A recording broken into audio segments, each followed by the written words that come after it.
"You're no longer part of this family, old man." My son said it slow, like he wanted every syllable to land somewhere it would leave a bruise. The banquet hall didn't gasp. It didn't do anything so dramatic. It just went quiet in that specific way a room goes quiet when 140 people simultaneously decide not to breathe.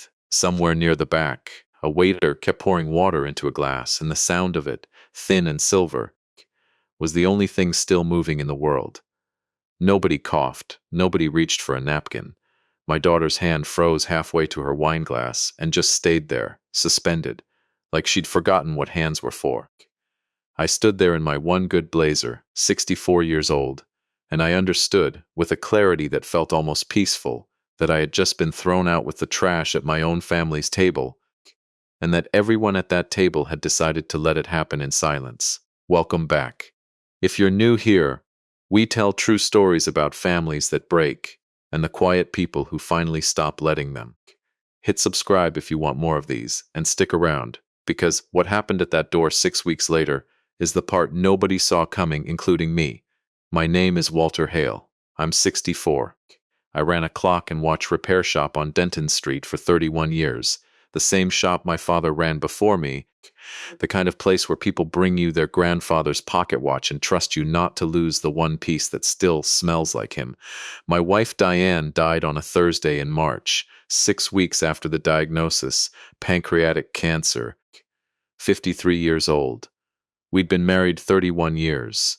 She kept a folder on the kitchen counter labeled Lake House, someday that we never opened again after the funeral. I'm telling you all of this fast because it matters, and because I promised myself a long time ago I wouldn't turn my wife's death into a slow, syrupy opening. She hated slow.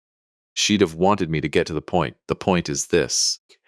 After Diane died, I had a daughter 40 minutes away, a son 14 minutes away, and 2 sisters within an hour's drive, and in the 4 years that followed, I counted, because somewhere in year 2 I became the kind of man who counts these things, exactly 31 occasions where one of them reached out first. 31 in 4 years. Birthdays, holidays, ordinary Tuesdays when a person just wants to hear a familiar voice. 31 times out of 4 people over 1,600 days. I didn't know it yet, but that number was going to become the whole architecture of the next 6 years of my life. Let me give you the cast, because a story like this needs one. Denise is my older sister, 58, lives across town, has never once in her life failed to tell you the correct way to fold a fitted sheet. Carol is my younger sister, 52, an hour north, perpetually mid-crisis with something, always 3 minutes into a phone call before she remembers to ask how you're doing. Megan is my daughter, 30 years old when her mother died, married to a man named Derek, 2 kids, a nice house 40 minutes out in a subdivision with a name like a golf course. And Tyler is my son, 27, single, an apartment 14 minutes from my front door, 14 minutes.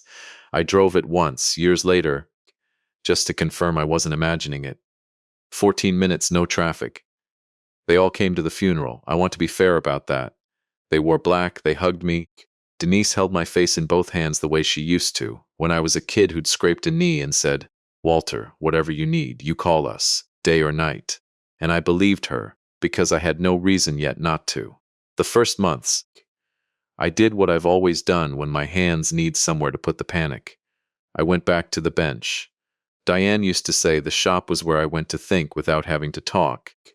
And after she died, I discovered it was also where I went to breathe without having to explain why I couldn't.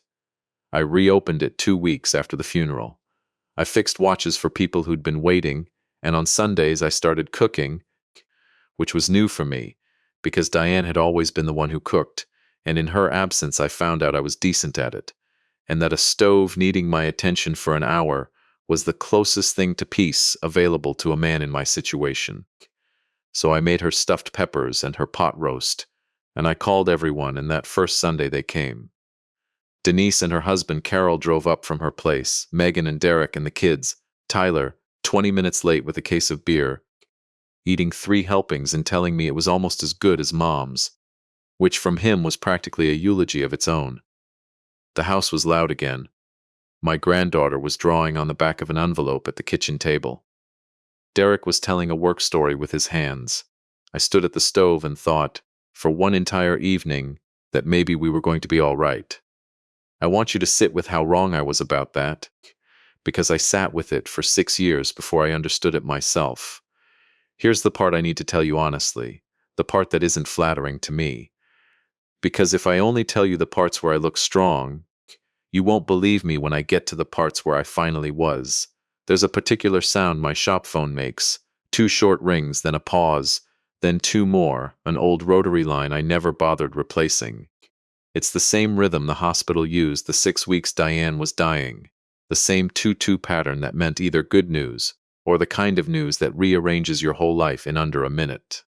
To this day, 4 years after she died, if that phone rings in that pattern, my hands stop working. Not shake, exactly. Stop, like the gears just lock. I've dropped a screwdriver on the floor more times than I'd care to admit, standing there staring at a ringing phone I built with my own 2 hands, unable to lift the receiver, waiting for the 4th ring before my fingers remember what they're for. I've never told anyone that.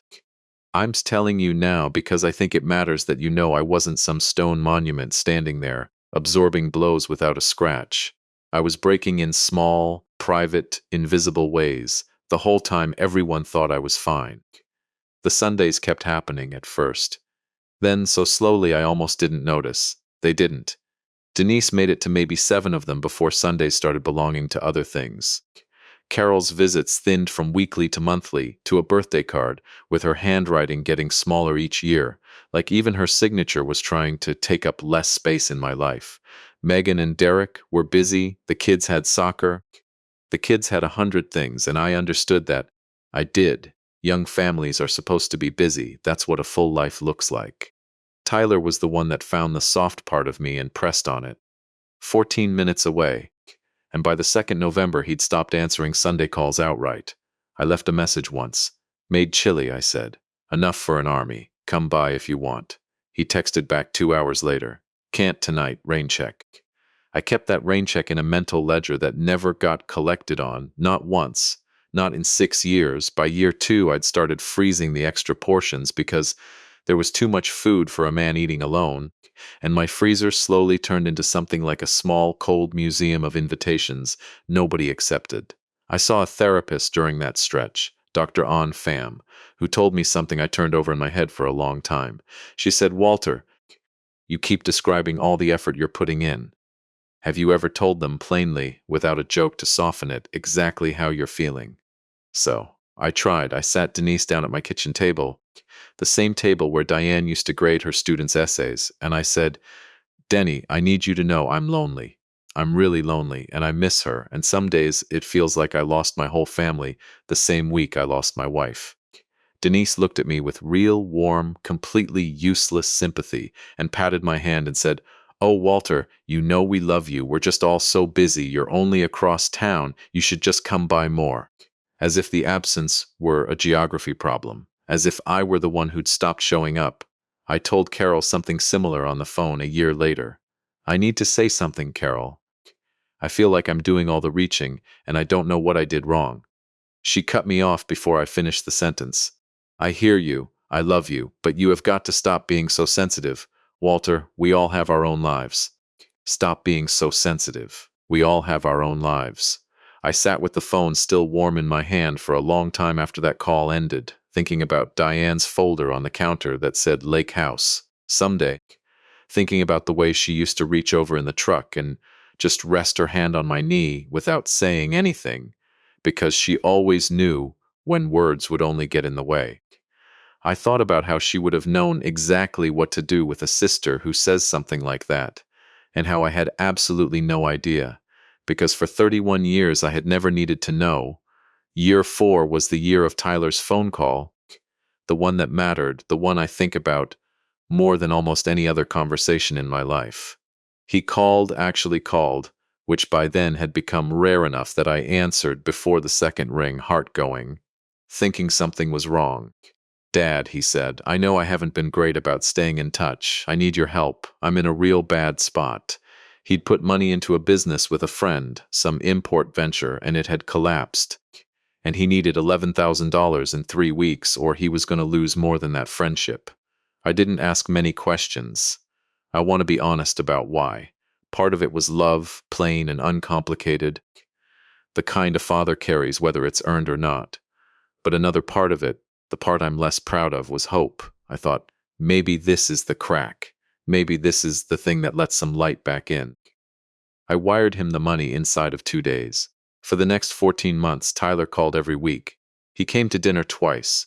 He remembered my birthday and even beat me to the call. I told myself I wasn't foolish enough to notice the timing, that the debt he was slowly paying back in installments happened to track almost exactly with how often my phone rang. But I noticed. Of course I noticed. And when the last payment cleared in the September of year 5, the calls went quiet again inside of 3 weeks, the way a radio station fades out once you drive far enough from the tower. There's one more piece of that year I only understood much later, and I'm putting it here now because I want you watching closely for it the way I wish I had been. Derek, my son-in-law, was the one who'd actually introduced Tyler to that import business. Derek was the one who called me a week before Tyler did, just checking in. Walter, so good of him, so thoughtful, mentioning almost as an aside that Tyler was going through something rough and might need a little grace if he came asking for help. At the time I thought, what a decent man my daughter married. I didn't think about it again for 2 more years. I didn't know it yet, but that phone call from Derek wasn't kindness. It was staging. My 68th birthday, I set the table for 6. Old habit. Hope is the most embarrassing thing about me, and I've made peace with saying that out loud. Denise texted. Carol called for 4 minutes, 2 of which she spent describing a dispute with her neighbor's fence. Megan sent a card with the kid's name signed in her handwriting. Tyler sent a cake through a delivery app, no note. I sat at that table with 5 empty chairs and 1 pot roast, and I said, out loud to an empty kitchen, Diane, what do I do now? She didn't answer, obviously. She'd been gone 4 years by then, and death doesn't work the way we wish it did in the quiet moments we need it to. But I waited anyway, the way you wait when some part of you already knows the answer, and just isn't ready to hear it yet. Then I ate my dinner. Then I did the dishes. And somewhere in the weeks after that birthday, the decisions started gathering weight in me, slow and silent, the way a clock winds tighter and tighter before you ever hear it strike. I didn't tell a single person what I was planning. That was the first rule I made for myself, and it turned out to be the most important one I've ever kept. The town I chose was called Larkspur Lake, 3 hours north, the kind of place people move to when they want to be left alone, and everyone else there understands that about each other without having to ask. I didn't pick it for the name, though afterward I could see why someone might. A larkspur is a flower that only blooms once you've cleared out everything crowding it. I did it the boring way, which is the only way that actually works. I had the house appraised by a realtor from 2 towns over, a woman named Priscilla who looked at me the way people look at someone about to do something they might regret, and asked if I wanted time to think it over. I've had 6 years, I told her. List it. It sold in 17 days. Cash offer. A young couple expecting their first child, wanting to close fast. Fine by me. I moved my accounts into a single consolidated fund with a new advisor who didn't know my children's names. Closed the shop with a note in the window that said, retired. Thank you for 31 years. Gave away half my tools to a 19-year-old apprentice named Cole who'd been sweeping my floors for 2 years, hoping I'd teach him the trade, and kept the rest. I canceled my phone number. I didn't give the new one to a single soul. On the last morning, I walked through every room of the house. Diane and I raised our children in. Stood a long while in the kitchen, where I'd learned to cook stuffed peppers from memory, then locked the door, mailed the key to the realtor, and drove north without a note. The apartment in Larkspur Lake was small. 2 bedrooms. One I turned into a workshop out of habit, even though I told myself I was done with the trade. I unpacked slowly. Diane's photographs went up on a shelf where the afternoon light would catch them. Her grandmother's quilt went over the back of a chair by the window. I hung my father's old shop signs in the pink bedroom, more sentiment than practicality, and I put my tools away in drawers I didn't expect to open. I slept 11 hours that first night. which, if you have spent 6 years waking at 3 in the morning to a particular flavor of loneliness that only lives in a house full of memories, you understand is close to a miracle. The first weeks were strange in a way I hadn't prepared for. My hand kept reaching for a phone that no longer existed, out of a decade of muscles memory built entirely around waiting. I made myself walk instead. There's a trail that circles the lake, 6 miles if you do the whole loop, and I started doing the whole loop every morning, alone except for a pair of geese who clearly considered the trail their personal property and told me so every single day. I found a repair counter that needed a man who knew his way around old mechanisms, not full-time, just 3 afternoons a week, enough to keep my hands honest. I found a diner where the woman behind the counter, a widow herself named Ruth, poured my coffee without asking and let me sit by the window for as long as I wanted. I did not, for the first time in a long time, feel like I was waiting for anything. 6 weeks in, Cole called the repair counter looking for me. I hadn't given him the new shop's number on purpose, but Larkspur Lake wasn't as big a place as I'd hoped, and word travels through the trade the way it travels through anything else people care about. He told me, careful, like he was walking across ice, that he'd run into someone from home who mentioned my daughter had been by the old shop looking for me, and that apparently nobody in my family had realized how long it had actually been since anyone had spoken to me until they all tried to, and found out at the same time that none of them could remember the last real conversation. That's the part that still sits strange with me, if I'm honest. Not that they came looking, that it took losing the ability to find me before any of them noticed I'd been gone. Megan was the first to actually show up in person. I found out later she'd driven to the old house first, and a young pregnant woman had answered the door with a toddler on her hip and told her gently that they'd bought the place almost 2 months earlier. I picture my daughter standing on what used to be her childhood porch for a long, silent minute before she managed to say, "I'm sorry, my father used to live here." She called Tyler. Tyler called Carol. Carol called Denise. And from what I understand, the four of them had one very long, very frightened phone call in which every single one of them, separately and privately, was asking the same question. When did I actually last talk to him? Nobody's answer, I'm told, made anyone feel good. Tyler filed a missing persons report, which the police declined to open because I was a 64-year-old man who'd sold his own house and closed his own accounts with his own signature. No sign of anything but a man who'd left on purpose. He's not missing, the officer told him. He left. Tyler apparently did not take that well. It was Denise, in the end, who hired someone, a retired investigator who did this kind of thing on the side, to actually find me. It took him about 10 weeks, and honestly, I wasn't hiding especially well. I used my real name on the apartment lease, my real name on my library card, my real name at the repair counter, with my hours posted on a little chalkboard in the window. I'd simply stopped telling anyone where those things were happening. There's a difference between disappearing and being quiet, and it turned out to be a much bigger difference than I expected. Megan found me on a Tuesday in early spring, sitting on the steps outside my building when I came back from my walk. I recognized the rental car before I recognized her, and for one strange second I thought about turning around and walking the loop again. I didn't. She stood up when she saw me, and her face had that particular architecture of someone who's been crying, or is about to, the machinery all in place, just waiting on a trigger. "Dad," she said. "Megan," I said, "we didn't know where you were." I could hear the 10 weeks of it in her voice, the fear compressed down into 4 words. "I know," I said. That was sort of the point. She started crying properly then, no half measures. "How could you just... We thought something happened to you." "Tyler hasn't slept, Dad." We were terrified. I sat down on the step next to her. I wanted to put my arm around her, because she was my daughter, and she was crying, and some part of a father never stops wanting to fix that, no matter how old the daughter or how justified the tears. But I also understood, with a clarity I hadn't expected to feel that morning, that this moment deserved to not be softened, not yet, not until she'd actually heard me. "Megan," I said, "when's my birthday?" She blinked at me. "What? My birthday? What's the date?" She opened her mouth, closed it, a long pause. "October," she said. "The 14th. No, the 17th. It's the 17th. I've had the same birthday for 64 years, I told her, gently, no venom in it, just fact laid flat on the table between us. How many times did you call me last year? She was quiet for a long moment. I don't know, she said, finally, quietly. Not enough. 6, I said. 6 times in 12 months.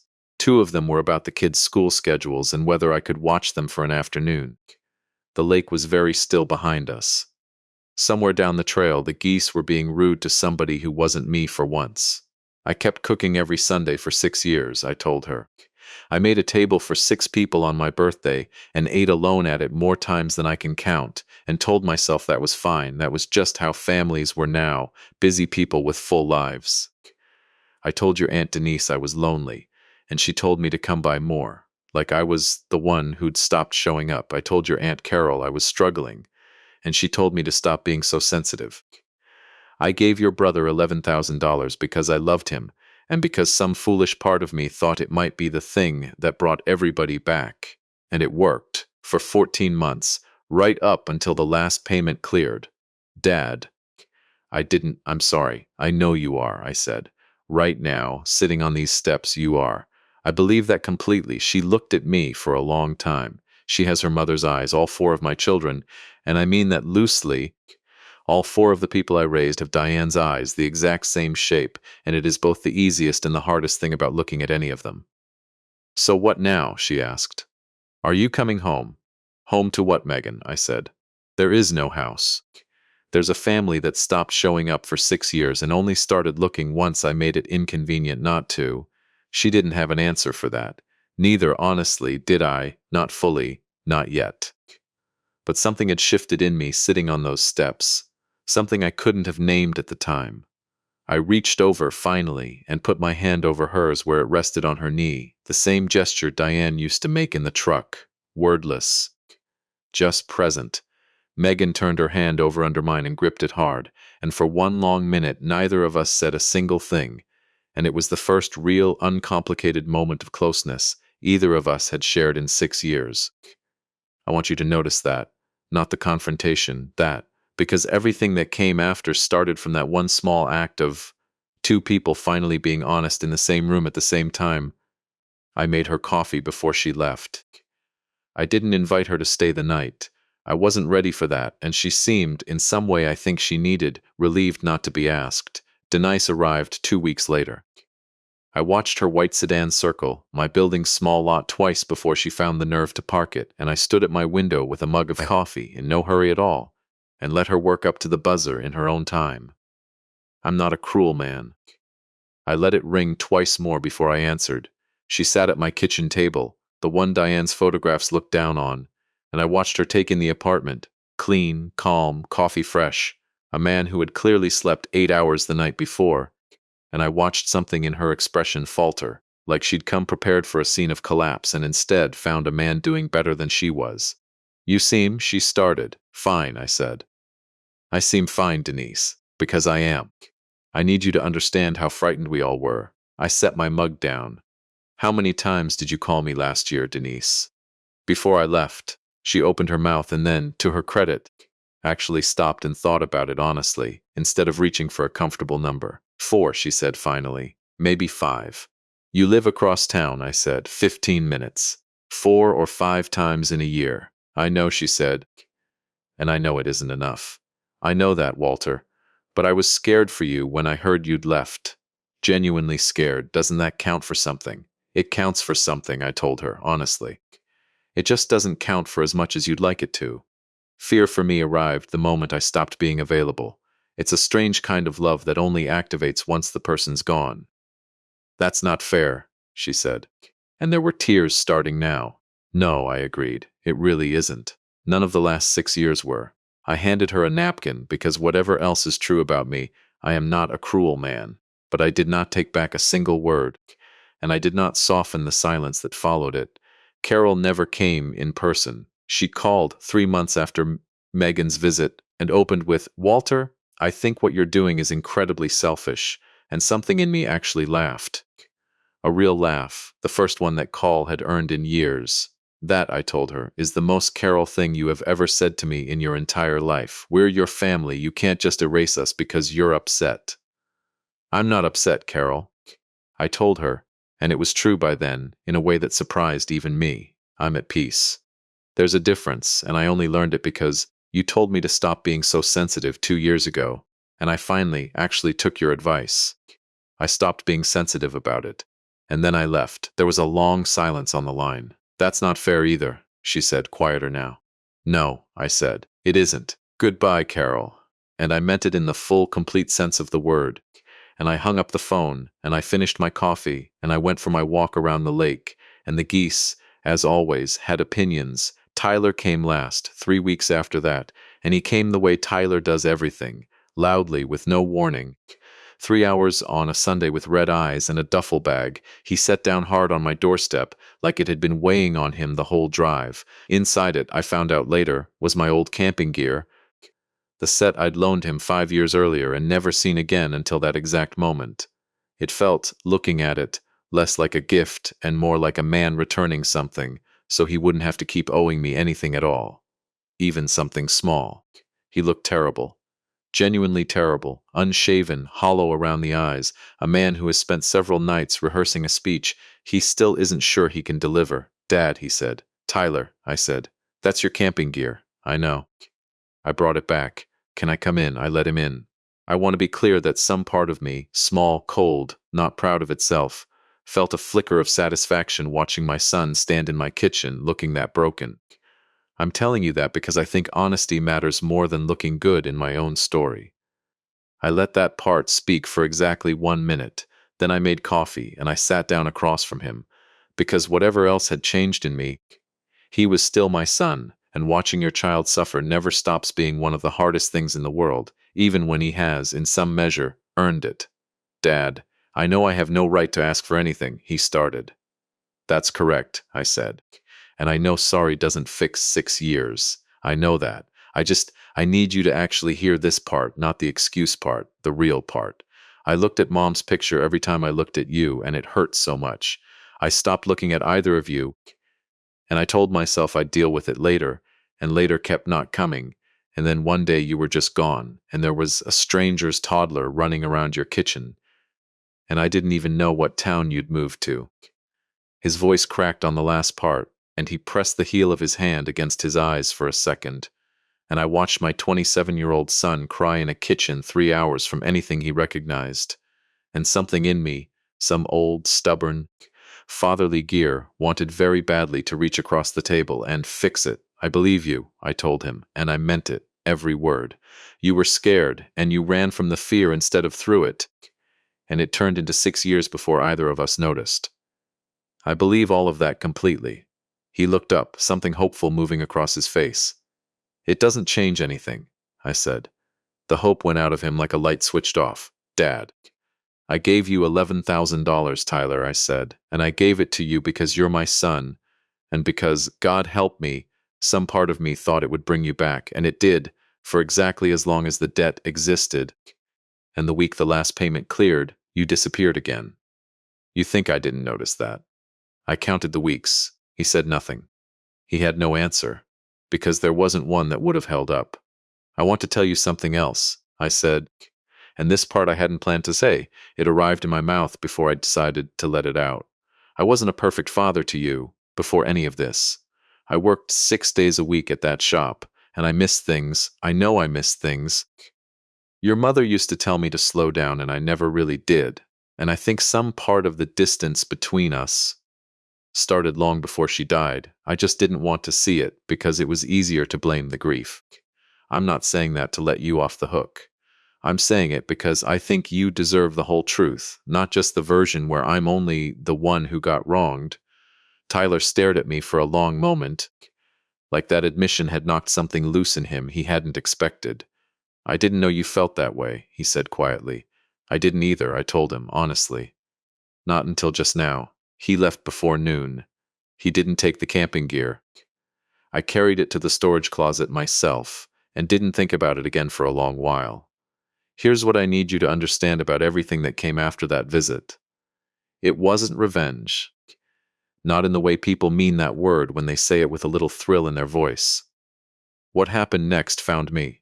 I didn't go looking for it. It started with Cole, my old apprentice, who by then had taken over the counter at a repair shop 2 towns from Larkspur Lake and had built, without me really noticing it happen, a habit of driving up on his days off just to sit in my workshop and talk shop, the way I used to sit in my own father's.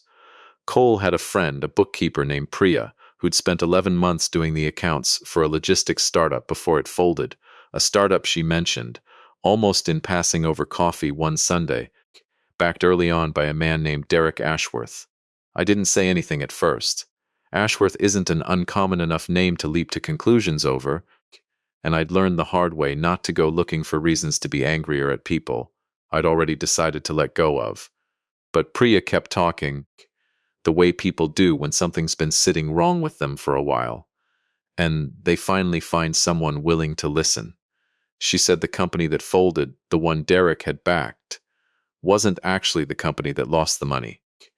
There'd been a second, smaller fund, a personal loan structure Derek had set up on the side, using investor contributions to cover his own debts from an earlier failed venture nobody outside a small circle knew about.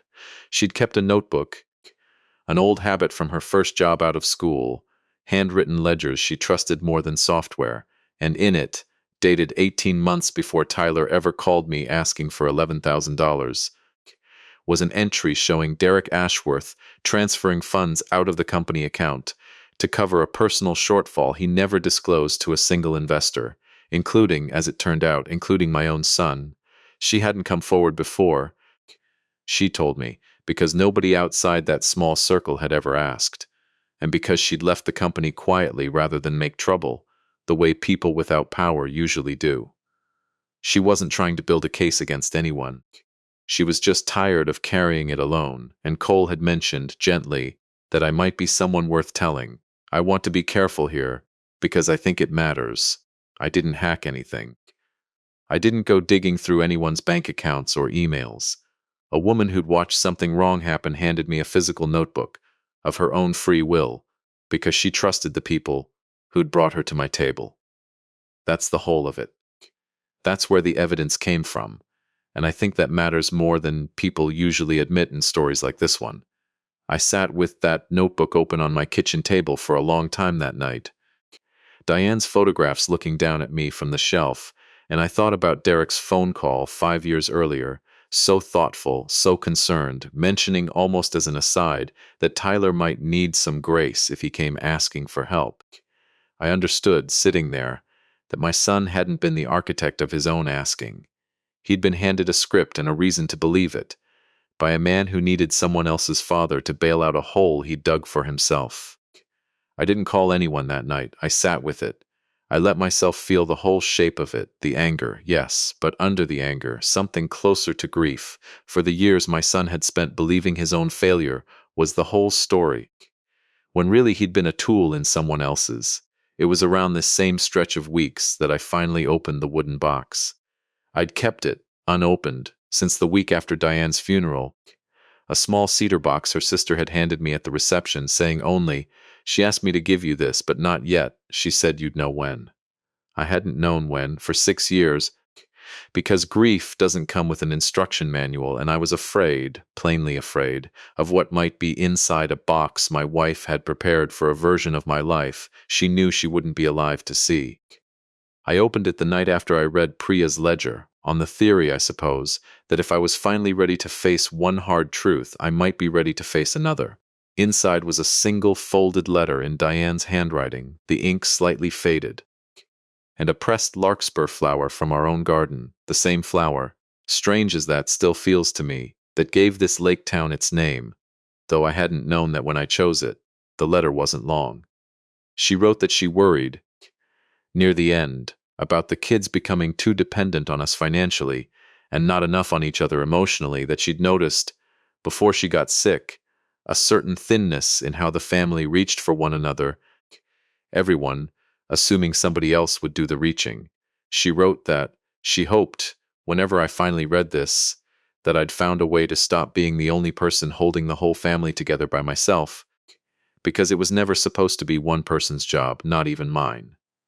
She wrote at the bottom, in handwriting that had clearly shaken a little by then, "Don't let love turn into waiting, Walter. Waiting isn't the same thing as loving someone. I love you. Go live." I read that letter standing in my kitchen with my hand pressed flat against the counter for balance, and something in my chest that had been locked for 6 years came open all at once. And I'm not ashamed to tell you, I sat down on the floor of that kitchen and cried in a way I hadn't let myself cry since the week she died. It wasn't a prophecy. She hadn't known about Derek or the ledger or any of it. It was just a mother, near the end of her life, worried in the plain, ordinary way mothers worry, and it turned out to be exactly the thing I needed to finally understand what I'd been doing wrong for 6 years. I hadn't just been waiting for my family to come back. I'd been quietly, patiently, teaching them that they never had to reach very hard, because I'd always reach further. Word travels in a small town, and word had apparently traveled that a retired watchmaker named Walter Hale had quietly been covering the tuition for the last 2 years of 3 young tradespeople in Larkspur Lake through a scholarship I'd set up with the sale of the old house, never once putting my name on it. I hadn't told anyone. Cole knew, because Cole was one of the 3, though I never let on I'd arranged it.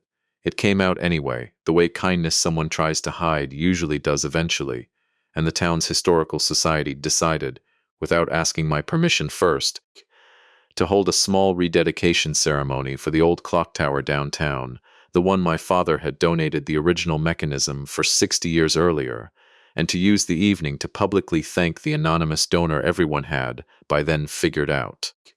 I only agreed to attend because Ruth from the diner asked me herself, over coffee, and I have never once in my life successfully told that woman no. I sent one invitation myself, to Megan, mostly because of the coffee we'd shared on my steps months earlier, and because some quiet, stubborn hope in me, the same hope that used to set 6 places at an empty table, wanted to see if she'd come.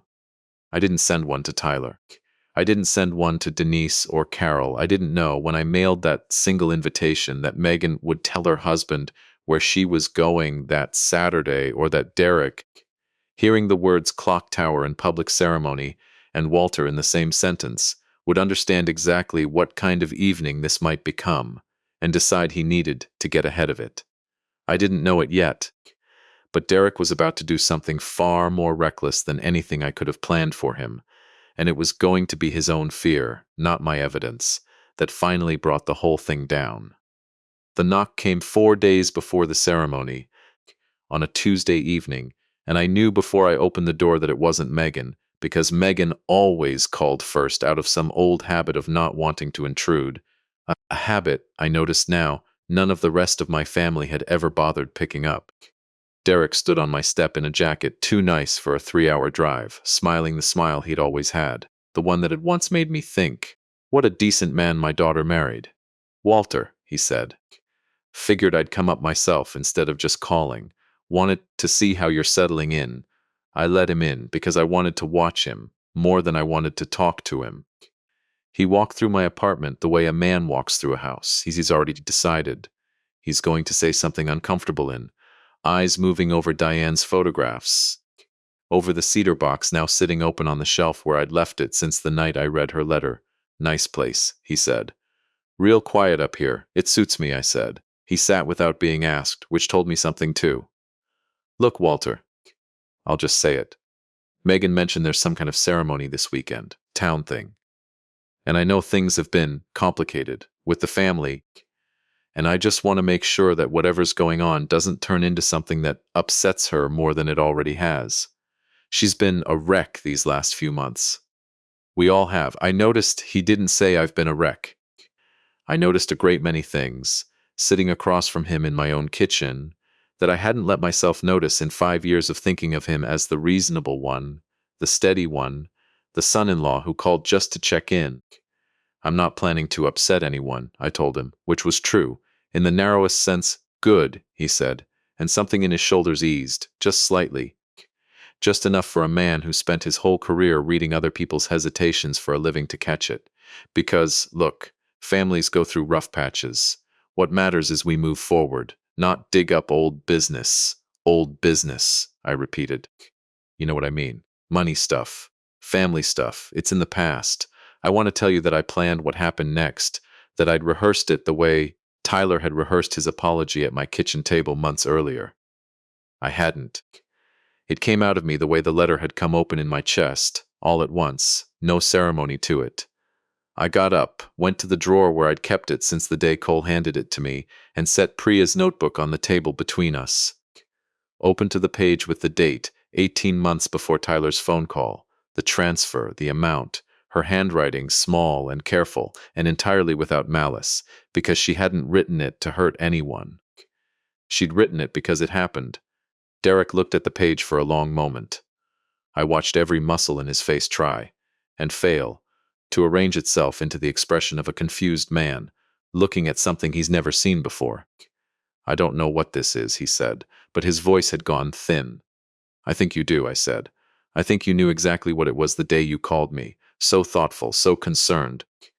To tell me my son might need a little grace if he came asking for help. I think you needed somebody else's money to cover a hole you'd already dug. And you knew I'd say yes to my own son faster than I'd ever say yes to you. That's not Walter. That's not what happened. I'm not going to read this out loud in front of 140 people at a public ceremony, Derek, I said, and I watched real relief cross his face before I finished the sentence. I'm telling you now, privately, man to man, because I think you should have the chance to tell my daughter the truth yourself before somebody else has to. He didn't say anything for a long moment. Then he stood up, gathered himself back into that easy, confident posture like a man rebuilding a wall brick by brick in real time, and said, "You don't know what you think you know," and left without finishing his coffee. I didn't call Megan that night. I called Tyler. I told him everything. The ledger, the date, the phone call 5 years earlier that I now understood for exactly what it was. I expected anger or disbelief, or the particular defensiveness people reach for when a story makes them look like the fool in it rather than the villain. What I got instead was a very long silence, and then my son's voice, quieter than I'd heard it in years, saying, "He told me the fund was legitimate. He told me it was a sure thing. He said you'd never say yes if I asked outright, that you'd think it was reckless, but if it came from me as my own decision, you'd help." Dad, he set that whole conversation up for me almost word for word before I ever called you. I believe you, I told him, and I meant it, and I understood, hanging up the phone that night, that my son hadn't just been careless with our relationship. He'd been used by someone who understood exactly which father-son wound to press on to get what he needed. The clock tower stood at the center of the town square, freshly repainted, the original mechanism my father had built 60 years earlier, ticking behind its restored glass face for the first time in a decade. More people showed up than I expected, folding chairs set out across the square, a small stage with a podium nobody had told me I'd be asked to stand behind. Cole was there, and beside him 2 other young people I recognized from the scholarship files I'd never let anyone connect to my name. A girl named Sophia, studying to be an electrician, a boy named Marcus in his 2nd year of a machinist apprenticeship. Ruth was there, and behind her, a whole loose cluster of Larkspur Lake faces I'd come to know, over 18 months of morning walks and afternoon repairs, people whose names I knew, and whose stories I'd quietly become a small, steady a part of without ever meaning to build anything as grand as a community. They weren't there to make a scene. They stood together near the back, arms folded against the evening chill, simply present, the way people are present for someone who has been quietly present for them. Megan arrived with the kids. Tyler came alone, standing a little apart from his sister, something tight and unresolved, still sitting in his shoulders. Denise and Carol came together, which surprised me until I remembered that fear has always been better than love at getting my sisters to show up on time. Derek arrived last, and I understood the moment I saw his face that he hadn't spent the last 4 days deciding to come clean. He'd spent them deciding how to get ahead of a story he couldn't stop from surfacing. The mayor's remarks were short. Someone from the Historical Society said kind things about my father's original mechanism and, more than I was prepared for, kind things about me. About the scholarship fund, whose donor everyone now openly acknowledged, despite my best efforts to keep it quiet. About a man who fixes what's broken instead of throwing it away. I stood at that podium with 140 faces looking up at me and thought about a different room, 6 years and one insult ago, and how strange it was to stand in front of a crowd this size and, for the first time in a very long while, not feel alone in it. It was Derek who broke first, and not because I forced anything. He'd clearly been sitting through the ceremony with something building in him, watching me be thanked, watching his father-in-law be treated like exactly the kind of steady, decent man he himself had spent years pretending to be, and somewhere around the third round of applause, something in him snapped loose. He stood up from his folding chair, right there in the middle of the crowd, and said, loud enough to carry, "You all keep acting like this man's some kind of saint. He abandoned his own family for a year, and now you're giving him a plaque for it." The square went quiet in that specific total way I recognized from another room, another silence, 6 years earlier. Somewhere near the refreshment table, a single folding chair scraped against the pavement, and that scrape was the only sound in the entire square for a long moment. "Derek," Megan said, her voice sharp with warning, but he didn't stop. "And you know what?" he said, turning toward me now, his voice cracking with something that looked less like conviction and more like a man watching his own ceiling collapse. "Diane would be ashamed of this. She'd be ashamed of the whole circus you've turned her memory into. Some sad old man running off to play hero in a town that doesn't even know him." I felt that one land exactly where he intended it to. I want to be honest about that. 6 years of grief doesn't build any callus thick enough to stop a sentence like that, from finding the softest part of you and pressing down hard. But before I could find any words at all, Megan stood up. She stood up in front of 140 people, in front of her own husband, and said, in a voice that didn't shake even once, "Don't you dare say her name. You have no right to say her name, Derek. My father set a table every single Sunday for 6 years and none of us showed up. And you knew exactly what you were doing when you talked Tyler into asking him for money. And I am done. I am so done, letting you tell me who my father is." The square stayed silent, but it was a different silence now. The kind that happens when 140 people realize they're watching something true, instead of something staged. Derek opened his mouth, and Tyler, standing a little apart the whole evening, finally moved. He walked straight up to Derek, close enough that I could see the two of them were nearly the same height, and said, quiet enough that I almost didn't catch it, but the whole front row did, "You told me the fund was clean, Derek. You told me it was a sure thing. I have the notebook now. Dad showed it to me 4 days ago. So maybe you should sit down before you say one more word about somebody else's family." It wasn't a shout. It didn't need to be. Derek looked, in that moment, like a man who had built a very careful structure over 5 years and just watched every load-bearing piece of it give out at once in front of the one audience he'd never planned for. He sat down. He didn't say anything else. I watched, standing behind that podium, as the two people who had done the most to unravel him did it themselves, without me having to read a single figure out loud, into the middle of that quiet. My granddaughter, who is 7, tugged on Megan's sleeve and asked, in the clear, carrying voice children use because they haven't yet learned to whisper the things that matter most, "Mommy, why did everybody stop being Grandpa's family? Are we still his family?" Nobody answered her right away. I think every adult in that square, myself included, needed a moment to survive the plainness of the question. I came down off that small stage, walked to where she stood holding her mother's hand, and crouched down in front of her the way I used to crouch down in front of Megan and Tyler when they were small enough to ask questions like that. I said, "We're still family, sweetheart. Families just sometimes forget how to show up for each other, and it takes somebody being brave enough to say so out loud before everybody remembers how."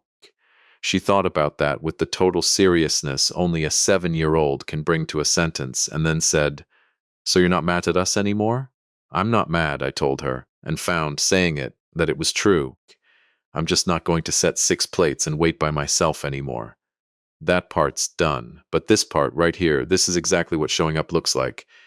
She hugged me then, sudden and fierce the way children do, and over the top of her small head I saw Megan crying openly, and Tyler standing very still with his jaw tight, and Denise and Carol holding hands the way I hadn't seen them do since we were children ourselves, and Cole and Sophia and Marcus and Ruth and a whole square full of people who had, without my ever asking a single one of them to, simply shown up direct, left before the reception tables were even cleared.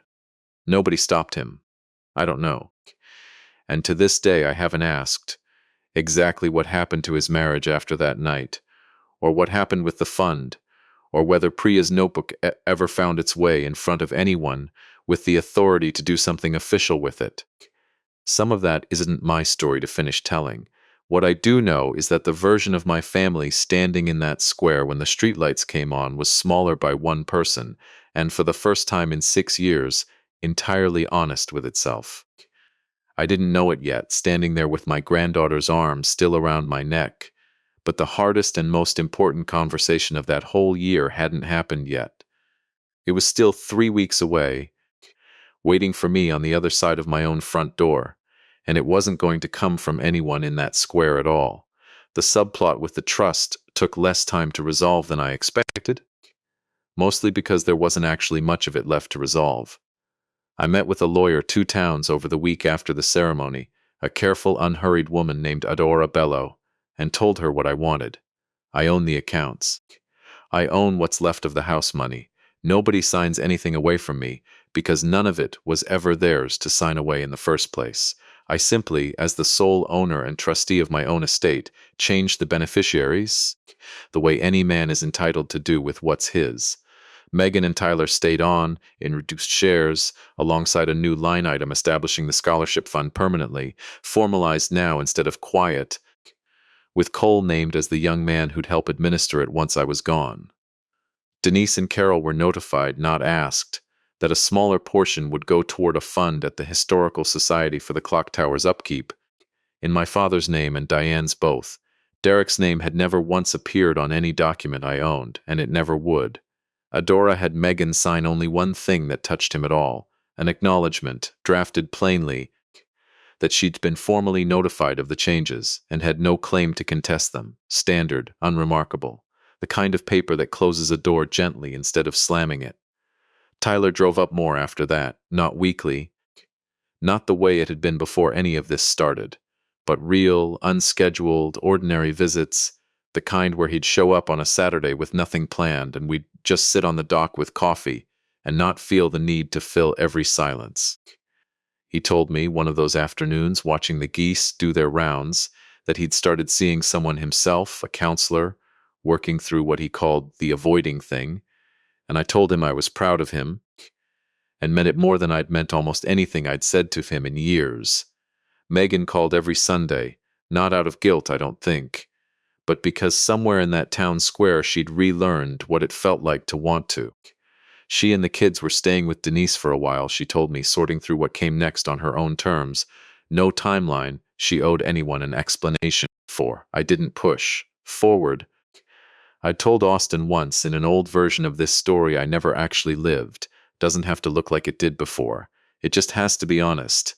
3 weeks after the ceremony, on an ordinary Tuesday evening, with the lake gone the color of pewter outside my window, someone knocked at my door. I want to tell you I felt something coming, some shift in the air, the way people in these stories always seem to, but the truth is I was simply mid-sentence with a cup of tea going cold, and I got up because someone was knocking, the way anyone does. The young man on my step I recognized only vaguely, from the edge of the crowd at the ceremony. Tall, maybe 22, work jacket, hands shoved deep in his pockets the way people stand when they've rehearsed something the whole drive over and lost their nerve somewhere around your front step. Marcus, I said. Machinist program, right? He nodded, looked at his boots, looked back up. Mr. Hale, I hope it's okay I found your address. Cole gave it to me. I know it's late. Come in out of the cold, I told him, and he did. Standing awkward in my kitchen the way young men do in a stranger's home, until I put a mug of tea in his hands and told him to sit. I never actually met you, he said, before tonight, before the ceremony. The scholarship, It just came through the college office, no name on it, every semester, right when I was about to have to drop out and go back to working full-time at my uncle's shop instead of finishing the program. I used to make up guesses about who it was. Sometimes I figured it was nobody, just the college's own money, and I'd stopped even wondering. I didn't want the credit, I told him. That was sort of the point of not putting a name on it. He turned the mug in his hands for a while before he spoke again. My dad left when I was 9, he said. I haven't heard from him in going on 13 years. I got used to just not having that. Figuring some people don't get a version of that in their life, and that's just how it goes. And then I find out, at some town ceremony I almost didn't even go to, that there's been a man for 2 years quietly making sure I could keep going, never asking for a single thing back, not even a thank you. His voice caught, and he had to stop for a second, and I sat with him in that silence, the way I'd learned, finally, that silence sometimes only needs to be sat in and not filled. I don't really know how to say this without it sounding strange, he said finally, but you're the closest thing I've had to a father in 13 years. I know I don't have any right to say that to a man I only met 3 weeks ago. I just needed to say it to somebody, and it felt wrong to say it to anybody but you. I sat there in my kitchen, 64 years old, a mug of tea gone cold in front of me, and I thought about a banquet hall 6 years and one door earlier, about the exact sentence that had once told me I wasn't part of a family, and I thought about how strange and how right it was that the undoing of that sentence would arrive not from the family I'd been born into or built with my own 2 hands, but from a 19-year-old boy with grease under his fingernails standing in my kitchen calling me, of his own free will, exactly the word my own son had once used to take away from me. You have every right to say it, I told him, and my voice wasn't entirely steady either. Every right in the world. He stayed another hour.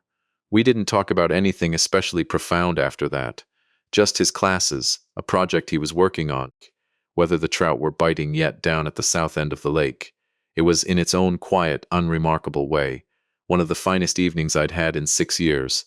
After he left, I sat a long while at my kitchen table with Diane's photograph in front of me, the cedar box beside it, the pressed larkspur still faintly holding its color after all this time. Diane, I said out loud to an empty kitchen, the way I had on my 68th birthday, the way I'd learned, finally, not to be embarrassed of doing. You always said the shop was where I went to fix what other people had given up on. Took me 6 years and a stranger at my own front door to understand you meant more than watches. I don't know if she heard that, wherever she is, but I like to believe she did.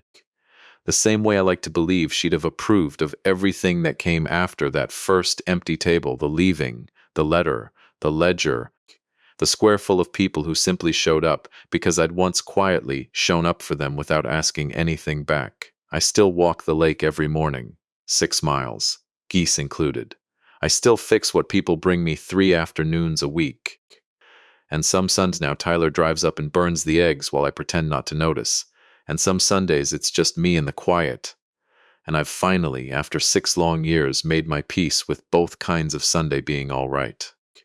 The clock tower in the square still keeps my father's time, 60 years running now, and some evenings I walk past it on my way back from Ruth's diner and stop just to listen to it. Strike the hour, steady, unhurried, the same mechanism ticking forward, whether anyone's standing there to hear it or not. I think that's the truest thing I've learned in all of this. A family, like a clock, only keeps good time when more than one person is willing to wind it. I don't set 6 places anymore. I set exactly as many as are actually coming, and for the first time in a very long while, that number is enough.